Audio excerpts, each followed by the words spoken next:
Ever since I was younger, I was into video games. Somebody like the Fuse so I can bring bad news to all these crews who can't NBA jam with the shoe. What's going on, guys? Welcome back to another beer review. Very, very, very excited for this one today. You read the title, you saw what it was. It is Triple Sunshine from Lawson's Finest Liquids. Warren, Vermont, 10.5% Triple India Pale Ale, or Imperial India Pale Ale, or Imperial India Pale Ale. I was talking to my buddy Jeff, who was the kind soul who traded this beer to me, and we were talking about how it's funny that there's not like a set list for, like, it can't just be session, IPA, double, triple. It's Imperial, triple India Pale Ale. It's triple IPA. It's Imperial, double IPA. It's double IPA. Like, just, we need like a regular just list of names that everyone can just figure out and we can just use it. But yeah, this is a triple IPA, 10.5% from Lawson's. I am absolutely over the moon stoked on this one.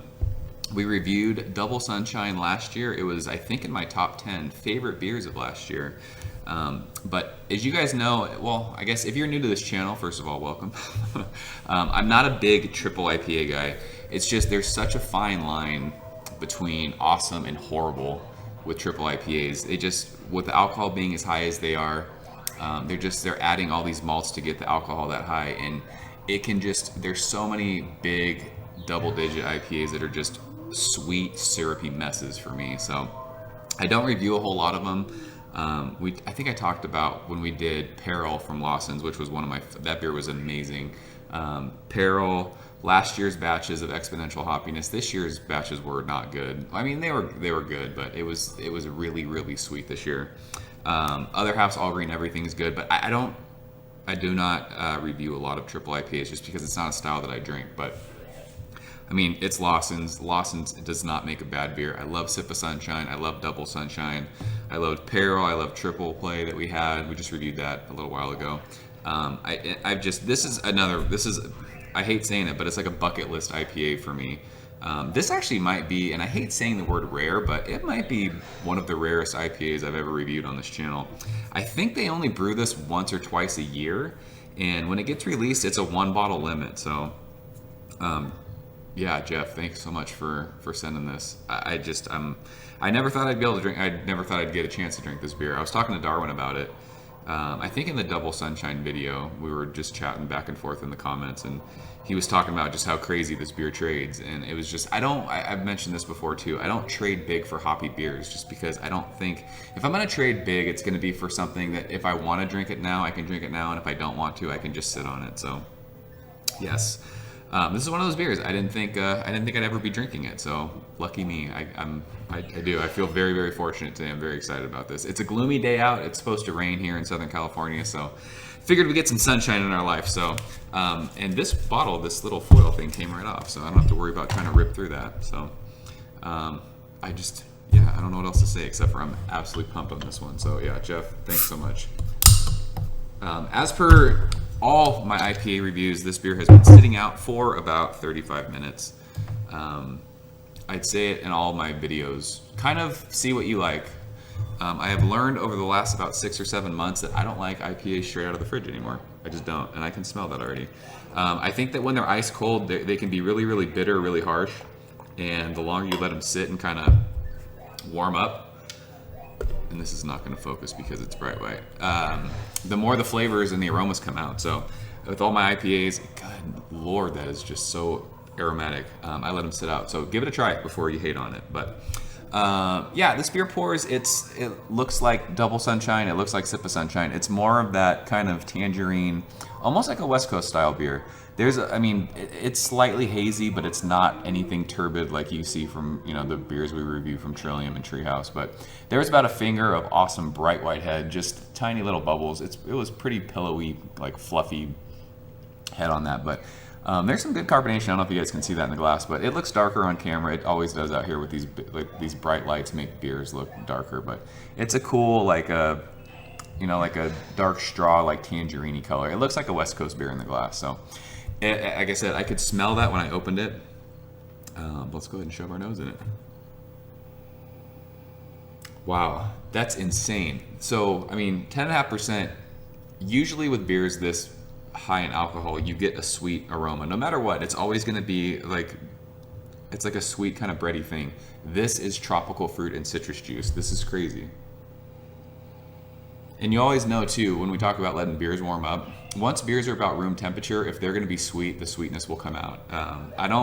Okay, so I guess I should rephrase what I said. West Coast beers I do not let warm up, just because they a lot more sweet, they get a lot more malty when they're warm.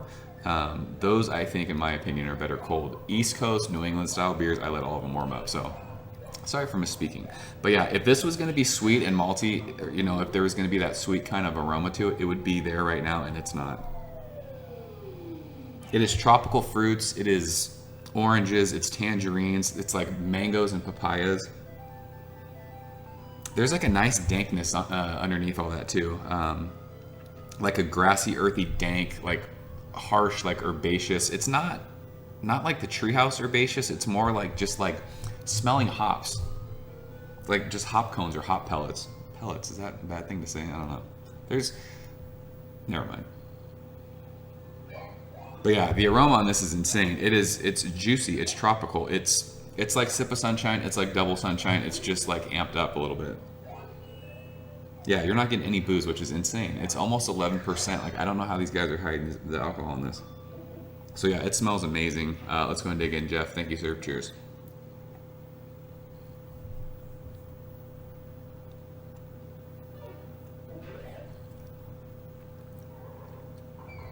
Wow, that's like a viscous, kind of thick, almost syrupy mouthfeel, but it's not that sweet, syrupy, messy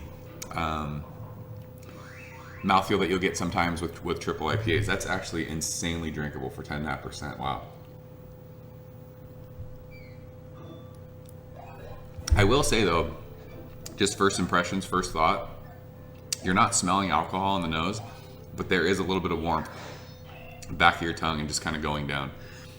You're definitely, you know, this is 10.5%, that is for sure, but the taste follows the nose. It's just citrus and tropical fruits for days. It's like sticky. It's like my teeth are sticky. It's crazy how viscous. It doesn't feel like creamy in your mouth, but it's like this sticky, viscous, syrupy, like it just leaves like this film on your teeth and your tongue. It's pretty crazy. But yeah, back to what we're tasting. It's funny like what you get first impressions when you drink a beer. Yeah, it's oranges, it's mangoes, it's papayas, it's tangerines. That dankness that we smelled, that's like underneath all that tropical in the nose, it's definitely there. It just kind of sits on your tongue, just right in the middle of your tongue. Not crazy aggressive, but that dank kind of grapefruit, pithy grapefruit peel thing is just sitting right on my tongue. But then as it finishes, you're getting those sweet, it's like sweet oranges and sweet nectarines, like stone fruits, peaches, and it's just crazy. There's so much tropical fruit in here. It's insane. I mean, we poured, I don't know how much that we poured, probably, it's a 22 ounce bomber. We probably poured like 8 ounces. I've almost drank the whole thing on camera. That's how easy drinking this is, which is crazy. There are some bready malts though. It's like this sweet kind of bready, like if you were to eat, what is that, like crackers, like saltine crackers? It's not salty, but like that crackery kind of malty thing, it's there on the finish. But it's 10.5%. Like there's a ton of malts in this beer to get the alcohol to that level. But it's so hoppy and it's so fruity. It's amazing. It's insanely balanced and insanely drinkable for 10.5%. This obviously is not a beer that you could drink every day. It's not a beer that I would drink every day. I just don't drink the style. I'm not into I don't need to get fucking shit canned. But drinking one of these, you drink a 22 ounce bomber, this you will be feeling it for sure. It's almost 2 o'clock today on Saturday. I haven't eaten yet today. So I'm sure as soon as the camera is off, we're done with this, I will be feeling it. But I mean, this beer is insanely hyped. I didn't read anything before this review. I knew for me, this was one of the beers, it was like a must try in my life beer, and it lived up to the hype. It's easily up there with the best triple IPAs I've ever had. It's up there with, Expo. It's up there with Pliny the Younger, Peril, All Green Everything. It's as good as all of those. So, I mean, it's so easy to say this. It's the best in the style that I've ever had. So for me, a grade with the drinkability, the tropical fruits, The fact that it's not like a sweet boozy mess, it's perfect for a triple IPA. There's nothing about this beer that I would change. The only thing that I would do, I would much prefer to drink Double Sunshine, just because the ABV's kicked down, you know, a couple. I think that beer is like 8.5%, 8% somewhere in there. That's like my wheelhouse for IPA. So, but as far as a triple IPA goes, you're not going to find one that's better. So, if you're fortunate enough to be in the Vermont area, get your hands on this. If it's one of those things where if you're like, you know, Pliny the Younger is a bucket list beer, this beer is every bit as good as that. Drink this or drink Peril, or try and get your hands on cans of All Green Everything. Like, those beers are right up there, and it's not this crazy, ridiculous stand in line for 7 hours to have an 8-ounce, you know, pour for $10 or whatever it is. So don't feel bad if you can't get that. If you can get your hands on this or any other of those. If you're on the West Coast, Exponential hoppiness isn't quite on this level. It's more of a sweet kind of syrupy beer, but you can kind of get the idea of what this is with that, if that makes sense. So yeah, trying to do these like I don't want to like be the hype man anymore as far as like beer reviews go, but this one definitely lived up to the hype for me. It is a 100. It's a perfect triple IPA in my opinion. It is Triple Sunshine from Lawson's. This might be on the list this year. I mean, I don't know as far as like the style. I was thinking I'm going to do top 10s or whatever I'm going to do at the end of the year. In styles, I can't see myself drinking a triple IPA that's going to be better than this. So who knows if we'll drink enough to even make it a top 10 list of triple IPAs. Who knows? So yeah, this one lived up to the hype. Jeff, thank you so much for sending this. I'm stoked that I got to try it. So yeah, I'm out of here, guys. Sorry for the long video. There's a lot of stuff I wanted to talk about, and I just kind of want to take my time with this one. I thought it was worth it. And if you've had Triple Sunshine, let me know what you think. If you've had Double Sunshine, if you're a fan of Sip of Sunshine, if you like Lawson's beers in general, let's talk about it. So leave a comment below. But yeah, as always, guys, thanks so much for watching, and I will see you next time. Ever since I was younger, I was into video games. Somebody like the view so I can bring bad news to all these